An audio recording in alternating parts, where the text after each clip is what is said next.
कभी नहीं बताया ना कि अब्बू क्या करते थे। अब्बू शुरू से ही सऊदीया में थे और क्या काम करते थे, दो दो तीन तीन रूम जैसे ठेके पे ले लेना और उसे फिर आगे रेंट पर देना। हर महीने के लिए, हर 2-3 महीने के लिए ठेके पे ले लेना और उसको फिर रेंट पे चलाना। इस तरीके से अब्बू अपने काम में मेहनत करते गए और तरक्की भी होती गई। पहले 2 रूम, 3 रूम, 4 रूम ऐसे बढ़ते गए, पूरी पूरी बिल्डिंग लेते गए और वो आगे ठेके पे देते थे। और उस तरीके से इस तरह से अब्बू ने हमारा एक खूबसूरत घर बनवाया था, जहाँ पर हमारे जगह नहीं थी, ठिकाना नहीं था रहने का। और उस हिसाब से अब्बू ने एक मेहनत की थी। ऐसा नहीं था कि अब्बू के पास शुरू से इतना पैसा था, नहीं, अब्बू ने बहुत मेहनत की थी। और मेहनत भी ऐसी की थी, उनके पास इतने रूम हुआ करते थे, एक रूम भी अपने लिए नहीं रखते थे, एक रूम की छत के नीचे भी नहीं जाकर सोते थे, सिर्फ हमारे लिए कि इस रूम का रेंट भी आ जाएगा। और पता है कैसे सोते थे वो? जैसे एक बिल्डिंग होती है और बिल्डिंग की जो सीढ़ियाँ होती हैं, सीढ़ियों की जो नीचे वाली जगह होती है, वहाँ पे अब्बू ने अपने लिए चारपाई रखी हुई थी, वहाँ पे सोते थे हमारे लिए कि एक भी रूम खाली ना जाए मेरी वजह से, कि मुझे तो सिर्फ नींद पूरी करनी है, नींद तो मैं कहीं पे भी पूरी कर लूँगा, तो ये वाला रूम भी रेंट पे दे देता हूँ। ये जॉब करते थे अब्बू। और इस तरीके से हमारा इतना खूबसूरत घर भी तो बना था, हमारी ख्वाहिशें पूरी की थी, हमारे लिए टॉयज लाते थे, हमारे लिए अच्छे कपड़े भी लाते थे जब तक वहाँ पर थे। खैर, जब तक यहाँ पर आए तबीयत खराब हो गई थी तो वापस आए थे। और उस पैसों में से जो वहाँ पर काम करते थे, अब्बू ने हमारे लिए ज़मीनें भी खरीदी थी, हम सब बहन भाइयों के लिए। वापस आ गए और वापस जब आए तो अब्बू ने एक दुकान बना ली थी, जहाँ पर सब राशन हुआ करता था, चीज़ भी होती थी। स्कूल से जब वापस आते थे बच्चे, सब अब्बू की दुकान से चीज़ लेते थे। और इसके अलावा हमारी ज़मीन भी थी, वहाँ से भी अब्बू कमाई करते थे। वहाँ पर जैसे हमारी गंदम वहीं से आती थी, आटा घर का होता था, चावल भी उगाते थे, वो भी घर के हुआ करते थे। और हमारे आम के दरख्त भी बहुत सारे हुआ करते थे, जो अब भी हैं। अब भी भाई भाभी मेरे लिए भिजवाते हैं वहाँ से आम। अब उतने नहीं हैं, पहले बहुत ज़्यादा हुआ करते थे, बहुत ज़्यादा। और सब रिश्तेदार आते थे वहाँ पर, हर एक चीज़ होती थी हमारे घर में, किसी चीज़ की कमी नहीं थी। बस आहिस्ता आहिस्ता अब्बू बीमार होते गए तो काम भी उनसे नहीं होता था, तो हर एक चीज़ कम होती गई।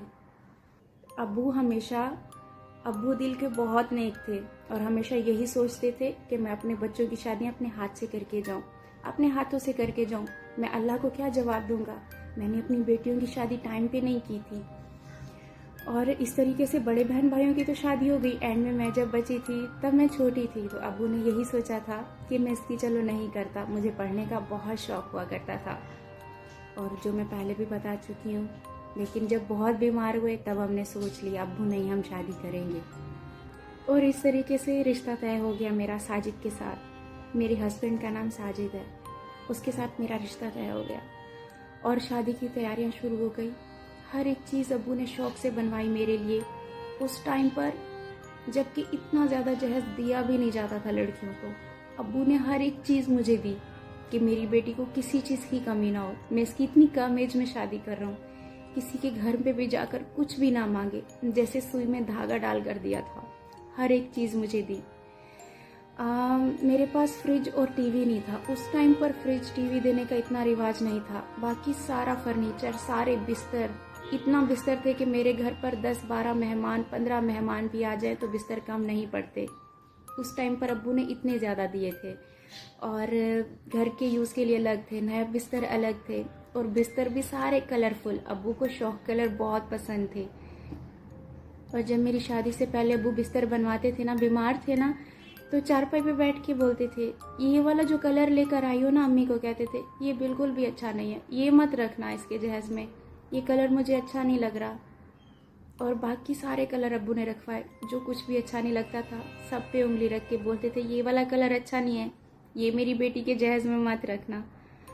तो अम्मी सब निकाल देते थे, क्योंकि अब्बू की उस टाइम पे हालत ही ऐसी थी, जैसे अब्बू बोलते थे सब वैसे ही करते थे।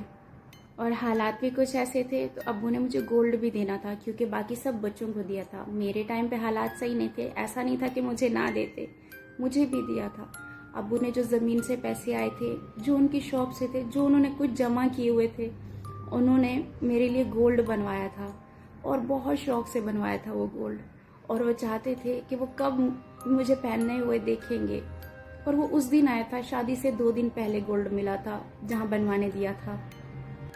और शादी की जो है ना सारी तैयारियां हो गई, मेरा गोल्ड भी आ गया। और जैसे गोल्ड आया ना, अब्बू ने कहा सितारा को पहनाओ, मैं देखना चाहता हूँ।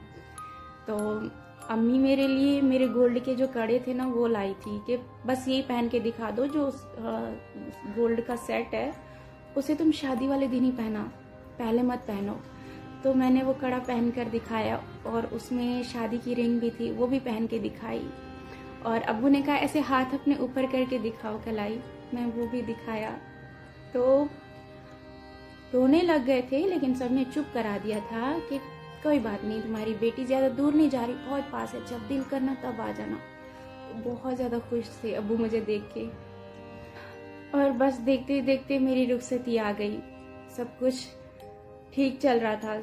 और रुखसती जो है ना मेरे जैसे मामू के घर से हुई, और 2 कदम के फासले पर ही तो था मेरा ससुराल, तो हम वहाँ से वॉक करते हुए गए।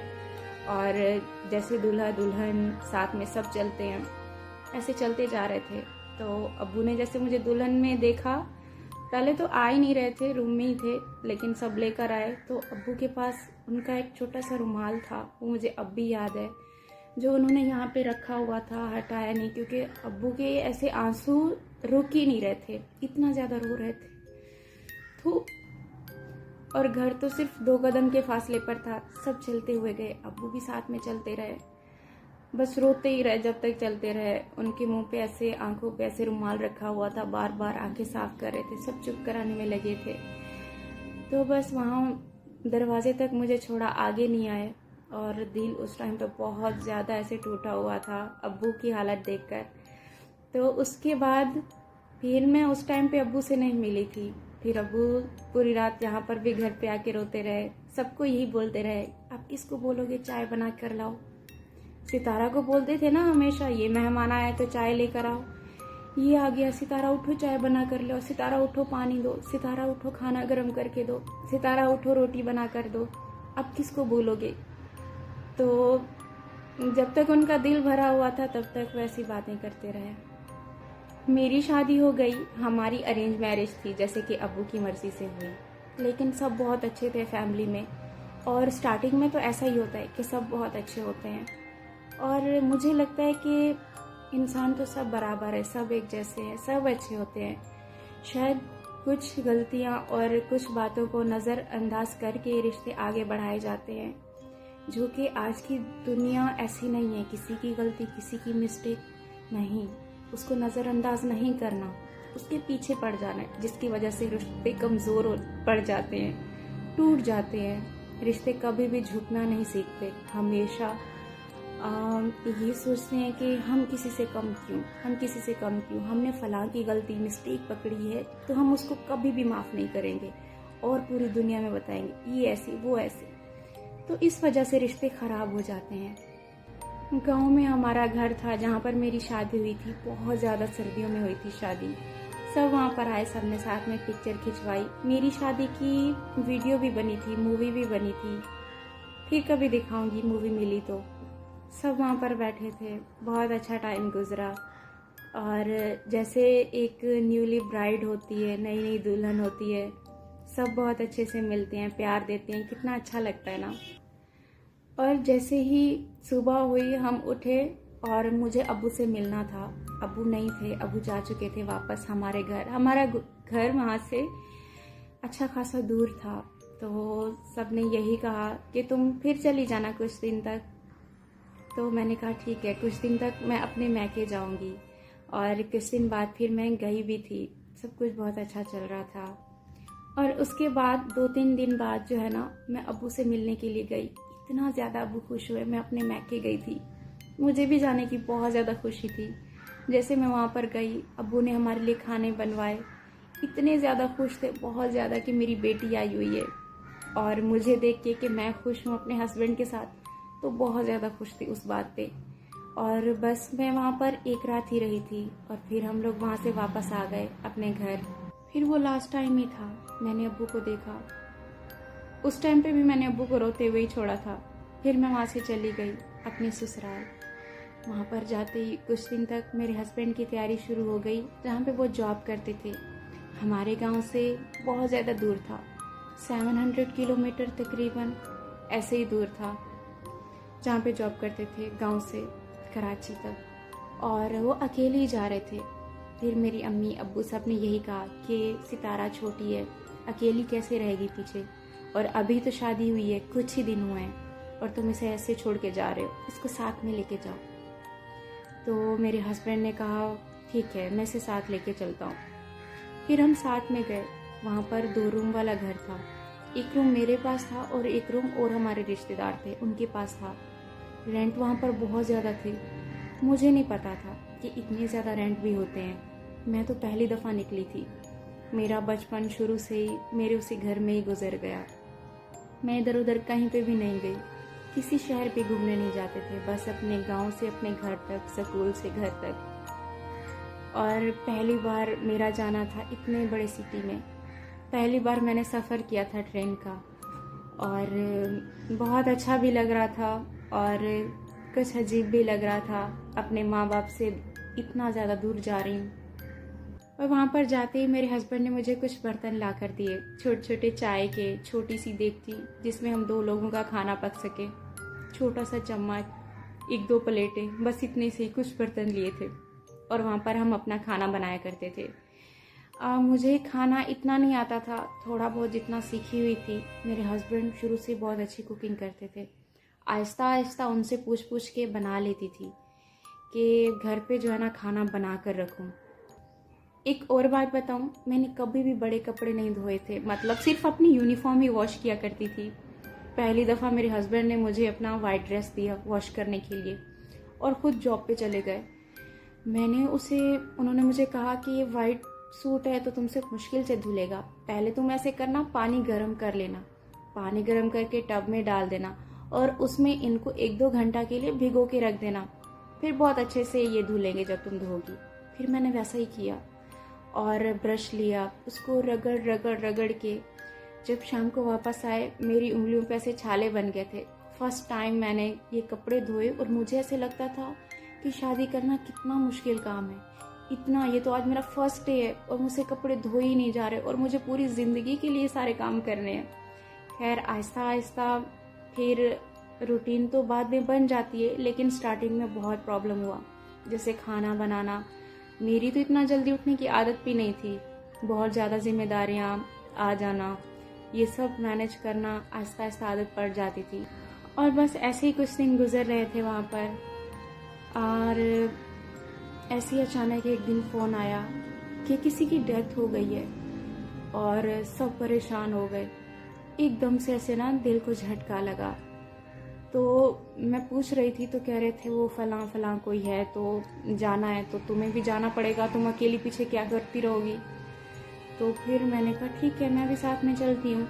लेकिन ऐसे दिल अंदर से खिंच रहा था, कुछ अच्छा नहीं लग रहा था, पता नहीं क्या हुआ है, शायद मुझसे कुछ छुपा रहे हैं, शायद अब्बू की तबीयत ठीक नहीं है, शायद अम्मी की तबीयत सही नहीं है और इसलिए शायद मुझे कुछ बता नहीं रहे। और जैसे ही हमने सफ़र किया, मैं बस पे कभी भी सफ़र नहीं करती, मुझे बस से बहुत डर लगता था। और उस टाइम पे इतना हम टेंशन में थे, सब ने जल्दी जल्दी बस की टिकट करा ली कि वापस हमने पंजाब जाना है, गांव जाना है। लेकिन सब रो रहे थे, तो मैंने कहा जब दूर के रिश्ते हैं तो सब रो क्यों रहे हैं इतना ज़्यादा, मुझे बता क्यों नहीं रहे। तो मुझे तकलीफ़ तो हो रही थी, बस मुझे दिल ही दिल में मैं ये बोल रही थी कि ये सब झूठ हो, ये सब झूठ हो, मैं जो कुछ सोच रही हूँ ये सब झूठ हो। और उसके बाद मुझे पता चल गया था कि मेरे अब्बू की डेथ हो चुकी है। मैंने बस में बहुत रोना शुरू कर दिया, सबने मुझे चुप कराया। तो वहाँ से सुबह जैसे हम पहुँचे, मैंने देखा कि सब घर पे ऐसे जमा थे, मेरे अब्बू इस दुनिया में नहीं थे, तो सब रो रहे थे उसके लिए। और मुझे अब्बू के लिए बहुत ज़्यादा था, एकदम बहुत बड़ा झटका लगा हम सबको। मेरे हाथों पे मैंने देखा कि मेहंदी वैसी की वैसी खड़ी है, अभी तक उतरी भी नहीं थी मेरी मेहंदी। क्योंकि 15 दिन, 14 दिन या 13 दिन, सही से मुझे याद नहीं, लेकिन ज़्यादा से ज़्यादा 15 दिन के अंदर अंदर ही अब्बू की डेथ हो गई थी। तो सब मेरे हाथों को मेरी अम्मी मेरे हाथ पकड़ के देख रही थी कि सितारा की तो मेहंदी अभी नहीं उतरी, आप इतना जल्दी चले गए। और हमेशा मेरी शादी के बाद बैठते थे ना, अम्मी कहती थी कि हर टाइम जो हमारे अब्बू बोल रहे थे 2 चीज़ें सितारा की रह गई हैं, उसे मैंने देनी है, बाकी तो मैंने उसका पूरा घर भर दिया, एक फ्रिज और एक टीवी, ये 2 चीज़ें मैं उसे नहीं दे सका, ये रह गया है, ये मेरे ऊपर उधार है, ये मैं अपनी बच्ची को दूंगा। और जैसे मेरे लिए एक फर्स्ट टाइम था, मैंने पहली बार ये सब देखा था। और हमारे घर के जो बड़े थे, हमारे जो अब्बू थे, वो इस दुनिया से चले गए थे। तो बहुत ही नाकाबिले बर्दाश्त वो लम्हा था जिसमें बस सब ऐसे रो रहे थे। और मेरी माँ को देख के और ज़्यादा रोना आ रहा था कि शुरू से वो पहले भी परेशानियाँ देखती आई, फिर उनकी किस्मत देखो कि दोबारा नाना नानी ने उनकी